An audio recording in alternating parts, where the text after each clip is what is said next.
एक बार की बात है, गौतम बुद्ध अपने शिष्यों को शिक्षा दे रहे थे। इसी दौरान हैरान परेशान वहाँ राजा अज्ञातशत्रु आ पहुँचे। उन्होंने गौतम बुद्ध को प्रणाम किया और कहा, हे प्रभु, जब मैं आपका अनुयायी नहीं बना था तब मैं निर्दयी था। सब मुझसे डरते थे, मेरी इज्जत करते थे, लेकिन मैं जब से आपका शिष्य बना हूँ तब से लोग मेरा शोषण करने लग गए हैं। हर कोई मेरी शांति का गलत फ़ायदा उठा रहा है। मैं ऐसा इंसान था जो किसी को मौत की सज़ा देने के लिए 2 बार नहीं सोचता था, मगर आपकी शरण में आने के बाद मैं बदल गया हूँ। मुझे पहले की तरह गुस्सा भी नहीं आता। पहले की तरह किसी को सज़ा देने का मेरा मन ही नहीं करता, लेकिन मेरी दया, मेरा शांत स्वभाव मेरे लिए मुसीबत बन गया है। मेरा अपने देश पर शासन करना मेरे लिए बहुत मुश्किल होता जा रहा है।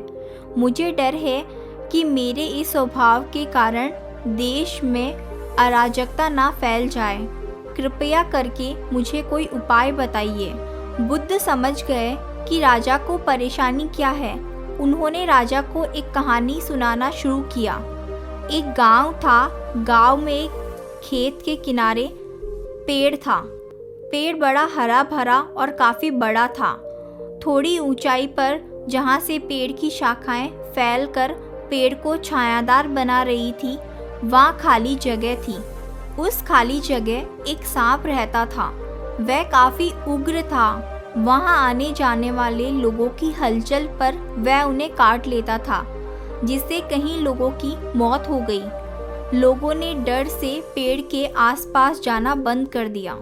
एक दिन वहाँ से साधु गुजर रहे थे। उन्होंने इस खूबसूरत पेड़ को देखा। उन्होंने सोचा, क्यों न आगे बढ़ने से पहले इसकी छाया में ध्यान लगाया जाए। साधु को उस पेड़ की तरफ जाते देख एक किसान ने उस सांप के बारे में चेतावनी दी, लेकिन साधु एक मुस्कान के साथ पेड़ की तरफ आगे बढ़ गए। साधु जैसे ही पेड़ के नीचे ध्यान लगाने बैठे, वैसे ही सांप गुस्से में फुफकारते हुए उस छेद से बाहर आ गया। सांप बिल्कुल काटने के लिए तैयार था। तभी साधु ने सांप की आंखों में देखकर मंत्र का जाप करना शुरू किया। मंत्र के जाप से सांप में बात करने की शक्ति आ गई। सांप ने कहा, यहाँ आने की किसी की हिम्मत नहीं होती। मनुष्य, क्या तुम्हें मुझसे डर नहीं लगता? क्या तुम नहीं जानते ये इलाका मेरा है? साधु ने कहा, मुझे किसी चीज़ से डर नहीं लगता। इसमें डरने वाली क्या बात है? मैं मौत से नहीं डरता। मैं जीने की इच्छा भी नहीं रखता हूँ। फिर भला मुझे तुमसे क्यों डरना चाहिए? बल्कि तुम ज़रूर डरते हो, इसलिए तुम लोगों को काटते हो। तुम्हें डर है लोग तुम्हें मार देंगे। सांप हैरान था। वह कभी ऐसे इंसान से नहीं मिला था जिसे उससे डर नहीं लगता हो। उसकी मुलाकात जब भी किसी से हुई, लोग मौत के डर से उससे मारना चाहते थे या मौत के डर से उससे भागना चाहते थे। सांप साधु के पैरों में लिपटकर बोला, आप सच कह रहे हैं। आज तक मैंने जितने लोगों को काटा, उनका एक मकसद था कि मैं जिंदा ना रह सकूं। साधु ने करुणा भाव से कहा, तुम सच बोल रहे हो मेरे दोस्त, लेकिन ये मत भूलो, एक दिन जीवन खत्म हो जाएगा, जिसे एक दिन नष्ट ही हो जाना है। उसके लिए किसी की जान ले लेना उचित नहीं है। साधु की बातों का सांप के ऊपर बहुत प्रभाव पड़ा। उसने तय किया अब वह किसी को नहीं काटेगा। लेकिन जब सांप ने लोगों को काटना बंद कर दिया, तब इसका परिणाम उल्टा ही निकला। लोग अब उसके साथ खिलवाड़ करने लगे, उसे चोट पहुंचाने लगे, जिससे सांप अक्सर चोटिल और घायल हो जाता था।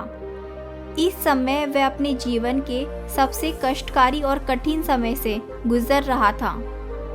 एक दिन दोबारा से वह साधु उस गांव में आए और उस पेड़ के नीचे बैठने चले गए। वह उस सांप को देखकर हैरान रह गए। उन्होंने सांप से पूछा, तुम्हारी हालत इतनी दयनीय कैसे हो गई?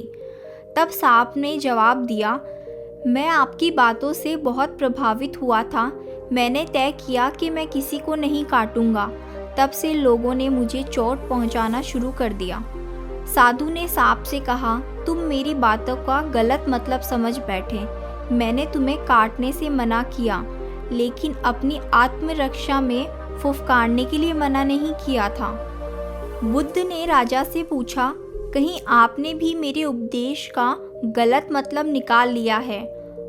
आप क्रूर स्वभाव का त्याग करो, लेकिन अपने कर्तव्यों को मत भूलो। आप बाहर से कठोर बनकर राजा का कर्तव्य पूरा करो, ताकि राज्य में सभी को आप अनुशासित रख सको।